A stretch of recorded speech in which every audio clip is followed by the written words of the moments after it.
showed courage in their life, whether it's cancer, not, or just something they did within the community or within their family. Just something, it could be something small, it could be something major. And this year's recipient of the Courage Award is a pretty inspiring person. And several years ago, I got to meet this young man, and he always put a smile on my face. He was here, his family was here standing on his stage the same way for Cade and Allie. And this young boy has been a fighter, he's been here, doing a race every year, winning all the door prizes. He was 13 years old and won the tires. And it's really weird, how, I don't have very many low days. But I got knocked on my back one day, delivering mail, talking to my assistant race director, telling him about this big thing we got going on Facebook, and how many people were seeing it, and just how excited I was about it. And then I got a little beep on my phone, which meant a text, which I can receive them, but I can't send them. Don't ask me, ask Verizon. I don't want to send them. And it was this text from his mother saying that cancer had come back. So you talk about going from on top of the world to about as low as I could feel at that point in time. And trying to finish my day at work, it wasn't very easy. I called back, and they were at Children's Hospital in Pittsburgh, and he's fighting a battle again. He's not going to quit. He's a tough one. And this is for caring, outrageous, unique, resourceful, amiable, generous, energetic. This boy could walk into a room, not touch the light switch, and the light comes on. That's just the type of kid he is. And everything's going to be all right. And I was there for him then, and I'm going to be there for him tomorrow. And this Courage Award is presented to Mr. Michael Carroll for his courage and positive outlook on life. He's a role model for all to follow.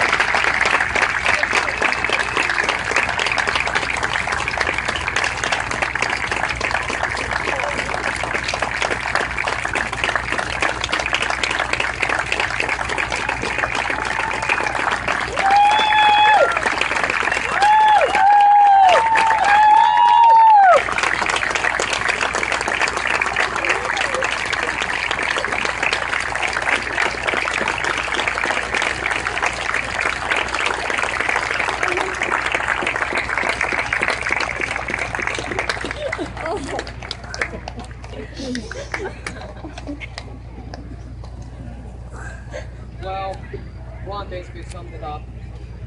I was originally up here in 2005. 2005 as a recipient for leukemia. And everything was going fine this summer until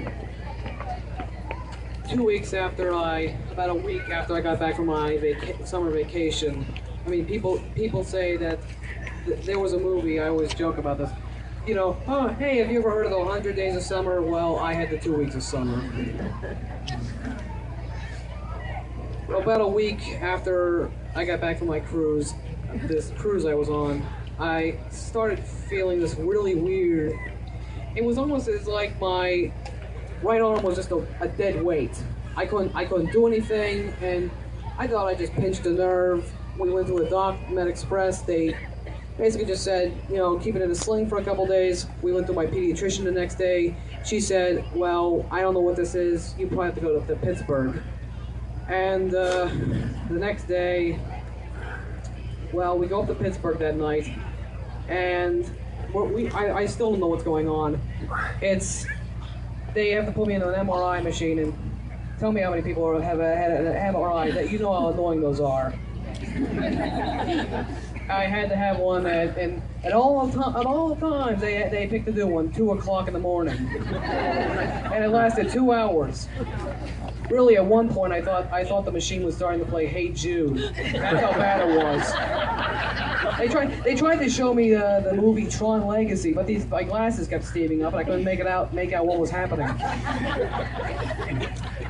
A more appropriate movie to watch on that would be The Fog. So anyway, the MRI, we got the results back at, I think, 5 o'clock in the morning, and they say that it's a brain tumor caused by the radiation I got from the first round. And oh, don't cry, you guys. Too late. And I didn't know what to do. And Thursday came, the day of my surgery, and they removed up to 80% of it. There are these tentacle parts that's basically what they described them as. They go throughout my left part of my brain, because the left part of the brain controls the right part of the body. Yeah, you get your little lesson for the day. And that was and basically got up to 80% of it. And then later that Saturday, the doctor who performed the operation says you can go home tomorrow. And then these two, I always joke about this, these two nurses come in right after him and say, oh, you may have to stay here for another 2 weeks for real inpatient rehab.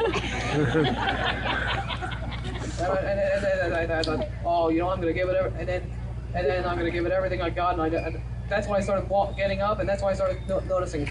Right now, I got my arm, I got most of my arm back.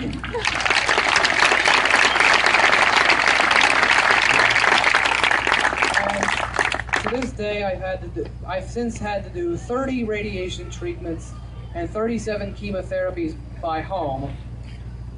And the one thing, for all you people could see on my shirts, one of the things I noticed that it seemed like I was able to think more after the surgery. I was coming up with these ideas like bam, bam, bam, bam, bam, bam ideas. And one of the ideas I had was, I had an idea where, anyway, who saw the News 9 interview? I don't want to repeat myself. What happened is, I came up with this idea for I wanted to do something for my Facebook profile page. And I thought, why not rally, kind of get the rally behind me and show me like I'm gonna overcome this. Because I had these unbeatable odds, and I still do, but I can accomplish anything. And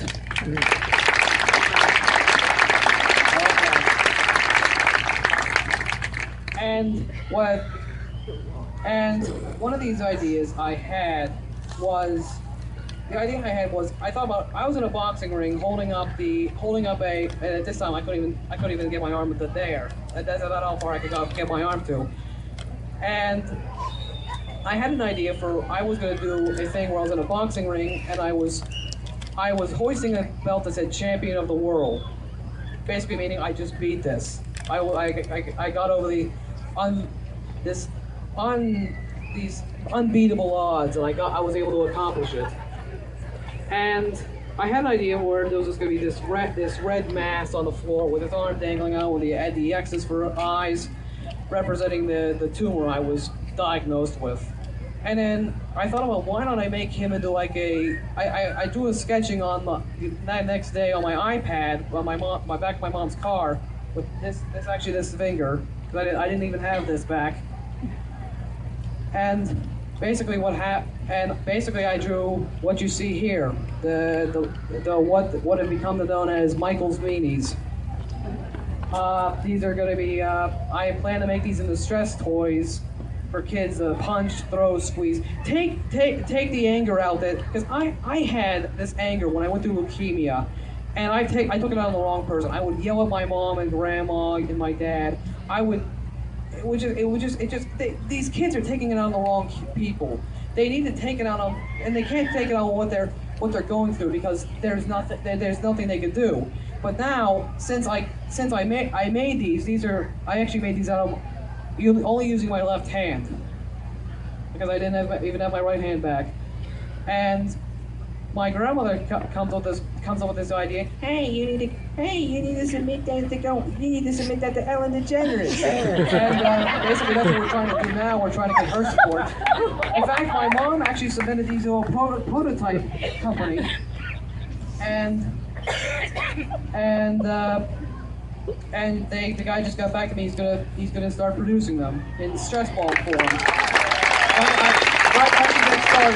My ultimate goal would be to have one of the a kid with all the kids in the world that are forced to go through something like I am. They can have anything. I have I made one for kids with tumors. I have Terry the Terrible Tumor. I have Lily Lymphoma. I can't think of any L words at the moment. If anybody comes up with any L words meaning bad, please message me on my Facebook page. And I also have Lousy Louie Leukemia. And believe me, that's one I know personally.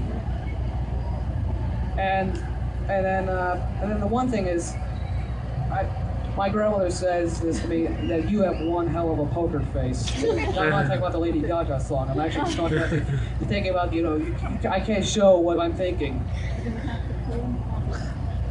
Yeah, I can also thank them. I can also thank them for teaching me how to play poker back in the hospital. Wrap it up. Okay, I got you. Well, anyway, one day, this was a Thursday, right after the surgery, I was called back up to Pittsburgh for basically just doing the work, and basically that's when they said that basically what was going to happen, what it was going to be like, and I never told anybody. I didn't tell them about I had to go through radiation again. I didn't have to tell them I had to go through chemotherapy, but I just was smiling.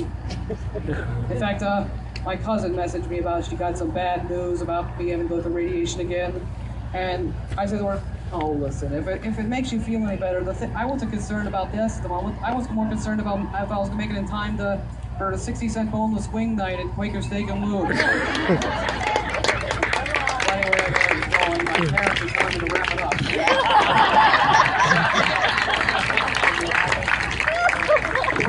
Thank you, Michael. We love you, babe. We love you, Michael. One at a time, Michael.